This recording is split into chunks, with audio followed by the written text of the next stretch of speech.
লম্বা সময় পর স্বস্তি ফিরেছে দেশের বৈদেশিক মুদ্রার লেনদেনে। এ সময় দেশের চলতি হিসাবে উদ্বৃত্ত হয়েছে প্রায় 100 কোটি ডলার। ফিরেছে সামগ্রিক লেনদেনের ভারসাম্য। ব্যাংকার ও অর্থনীতিবিদরা বলছেন, ধারাবাহিকভাবে রেমিটেন্স ও রপ্তানি আয় বড় প্রবৃদ্ধি বিপরীতে আমদানির ধীরগতির কারণে এমন অবস্থার সৃষ্টি হয়েছে। ওয়ালটন এখন দেশের সীমানা পেরিয়ে পৌঁছে গিয়েছে 50টিরও বেশি দেশে।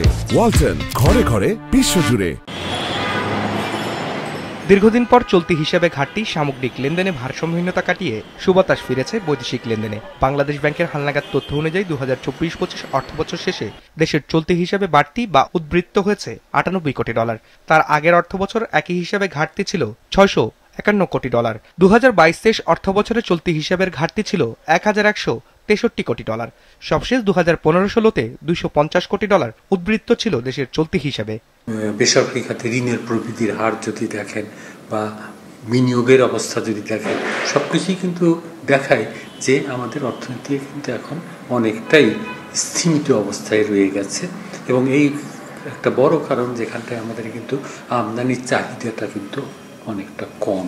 রেমিটেন্স গ্রো করেছে সিগনিফিকেন্টলি, প্রায় 25% বেশি রেমিটেন্স গ্রো করেছে। আমাদের এক্সপোর্টও কিন্তু গ্রো করেছে। সেম টাইম যেহেতু ইকোনমি স্লো ডাউন হয়ে গেছে, সো ইম্পোর্টটা যেখানে ধরেন প্রতি মাসে আমাদের 6-7 বিলিয়ন ডলার ইম্পোর্ট হতো, সেটা এখন 4-4.5 বিলিয়নে নেমে এসছে। এইখানে একটা মানে রিফ্লেকশন আমরা আমাদের এখানে দেখতে পাচ্ছি, কারেন্ট অ্যাকাউন্ট সারপ্লাস বলেন বা ব্যালেন্স অফ পেমেন্টে বলেন। শুধু চলতি হিসাব নয়, ভারসাম্য ফিরেছে সামগ্রিক লেনদেনেও। কেন্দ্রীয় ব্যাংকের তথ্য অনুযায়ী 2024-25 অর্থবছর শেষে দেশের সামগ্রিক লেনদেনের উদ্বৃত্ত হয়েছে 329 কোটি ডলার, যেখানে 2023-24-এ ছিল 430 কোটি ডলারের ঘাটতি, আর 2022-23-এ ছিল 822 কোটি ডলারের ঘাটতি। 2021-22-এ 666 কোটি ডলার, আর 2020-21-এ ছিল 927 কোটি ডলারের ঘাটতি। কমেছে বাণিজ্য ঘাটতিও। 2024-25-এ বাণিজ্যের ঘাটতির পরিমাণ দাঁড়িয়েছে 2045 কোটি ডলার। 2023-24-এ যা ছিল 2243 কোটি ডলার।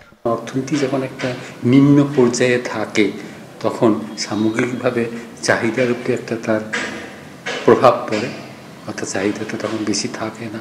ফলে আপনার এই যে একটা